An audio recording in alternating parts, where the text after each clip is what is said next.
अगर आप भी चाहते हैं कि आपन म्यूजिक के वीडियो सबसे पहले आप तक पहुंचे, तो लाल बटन को दबाकर चैनल को सब्सक्राइब जरूर कर ले और साथ में बेल आइकन को दबाना ना भूलें।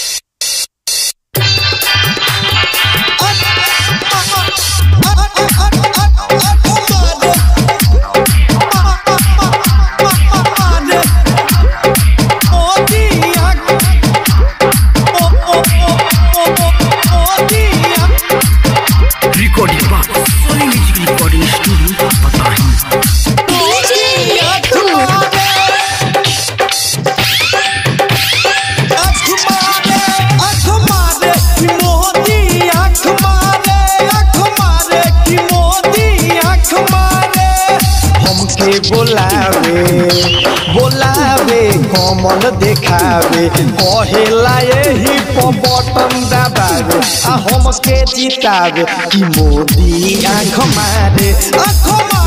कि मोदी आँख मारे कि मोदी आँख मारे। हमके बोलावे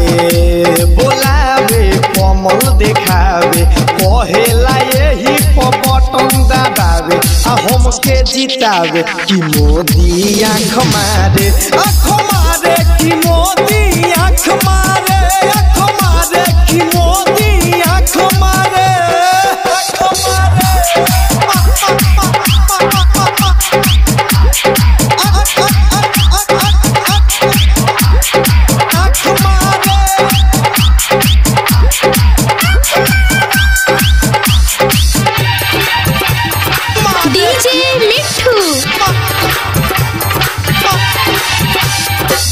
अपन नेता बना लो देशवा के अपना हो मिलके जीता लो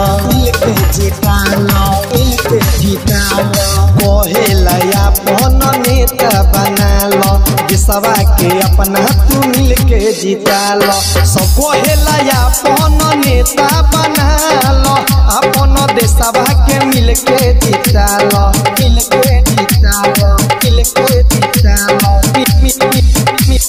सबके